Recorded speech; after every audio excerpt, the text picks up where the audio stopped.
Okay, so this really is important. And who is Cleveland playing? Who's on their schedule? Well, stay tuned because the schedule release is in May, but we have the opponents for you for the Cleveland Browns for sure. Their home opponents in 2026 will feature, obviously, those three divisional matchups between the Ravens, Bengals, and Steelers. Oh my. And then the Texans, Colts, Falcons. We will face Kevin Stefanski.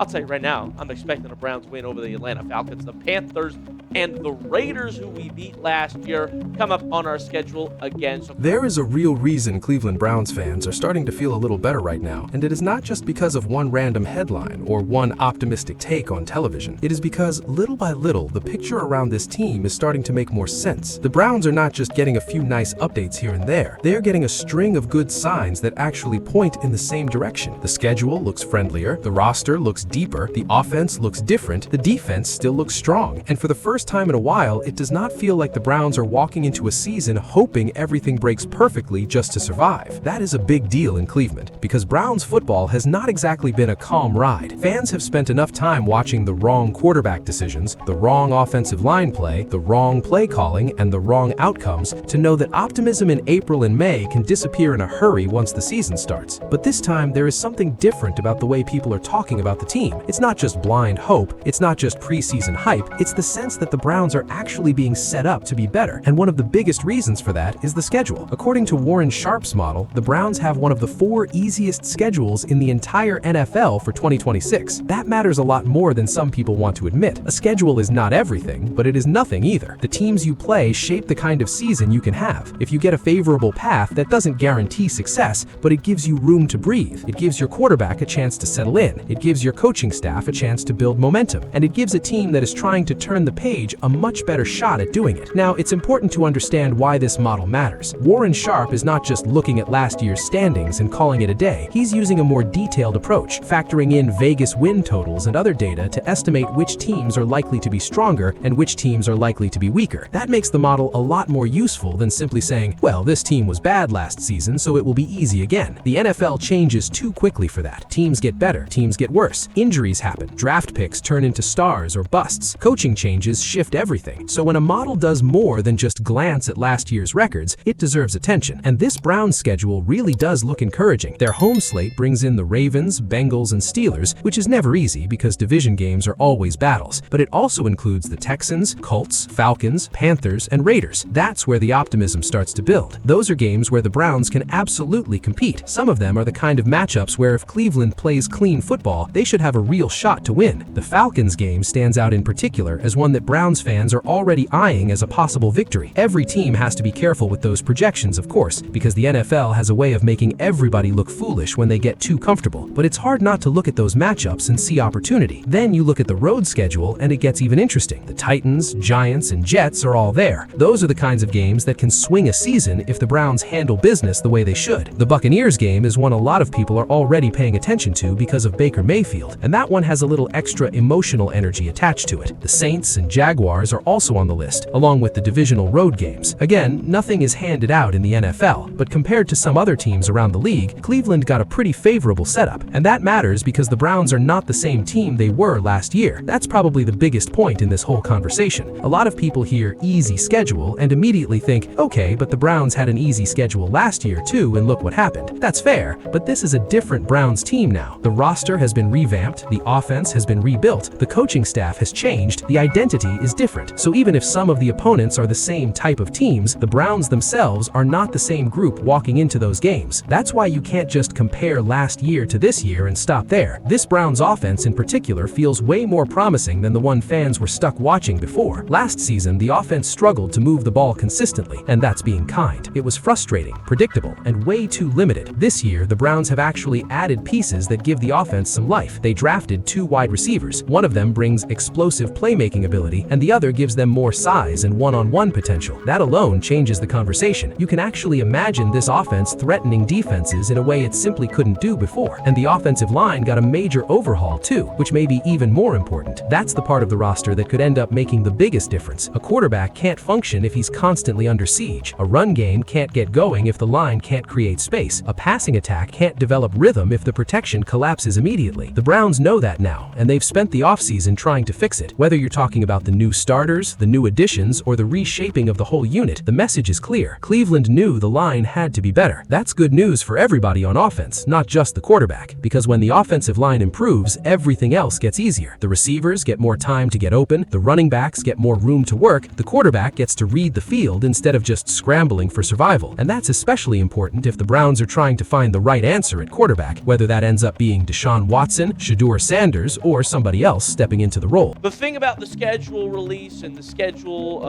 for NFL teams in the offseason is, well, all these teams are getting better. Okay, but so did the Browns. I bet a lot of teams, probably looking at the Browns on their schedule thinking that's an easier win. It's not.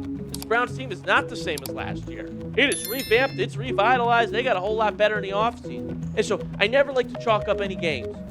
These are all NFL teams, and besides the Cardinals and Dolphins, it's going to be a tough matchup. And while the quarterback debate is still going to dominate the conversation, there is a bigger point that should not get lost. This is the first time in a while where Cleveland looks like it is building a real football environment around the quarterback, instead of just hoping a quarterback can survive the environment. That is a major shift. It tells you that the team knows it cannot keep repeating the same mistakes. It has to give the next guy more to work with. That is why the new head coach matters too. The offense is supposed to look different now, more creative, more flexible, more adapted to the players instead of forcing the players into something awkward. That kind of change can matter a lot, especially for a team that has struggled to find offensive rhythm. The Browns need somebody who can call plays in a way that opens up the field. They need somebody who can be a little more dynamic. They need somebody who can keep the offense from getting stuck in the mud every other drive. That is the hope now. And it's not just the offense that is giving people reason to smile. The defense still looks strong. In fact, it may still be one of the team's biggest strengths. The Browns were already tough on that side of the ball, and even with a new defensive coordinator stepping in, the system is expected to stay largely intact. That matters because it means the team is not trying to reinvent itself from scratch. It is making targeted adjustments. It is keeping what worked. It is trying to preserve the identity that gave the Browns a real edge. That defense is a big reason why the schedule matters even more. If the offense can become even average, the Browns may be in really good shape, because when you already have a top-tier defense and a more functional offense, you can start winning a lot of games in the NFL. You do not need perfection. You need balance. You need competence. You need the offense not to sabotage the defense's work. And if Cleveland's new look unit can do that, then this schedule starts to look even more manageable. That is where the optimism really starts to build. The source also points out a pretty important historical trend from Warren Sharp's model. Teams projected to have easier schedules tend to finish with winning records more often than people assume, while teams projected to have harder schedules more often struggle to live up to expectations. That sounds obvious, but it's a useful reminder. The NFL is not just about talent on paper. It's about timing, matchups, health, and whether your path through the season is brutal or forgiving. Cleveland's path, at least right now, looks more forgiving than most, and that makes this one of the better situations the Browns have been in going into a season in quite some time. Of course, nobody in Cleveland wants to get too comfortable. Browns fans know better than anybody that a good-looking schedule in May does not guarantee anything in January. Injuries can wreck everything. A couple of bad losses can flip the whole mood. A quarterback issue can drag the team down if it's not handled correctly. A hot start can still turn into a disappointing finish if the team gets sloppy. So yes, it's good news, but it's not a promise. It's an opportunity, and that's probably the most exciting part. Or at least a matchup for anyone you play.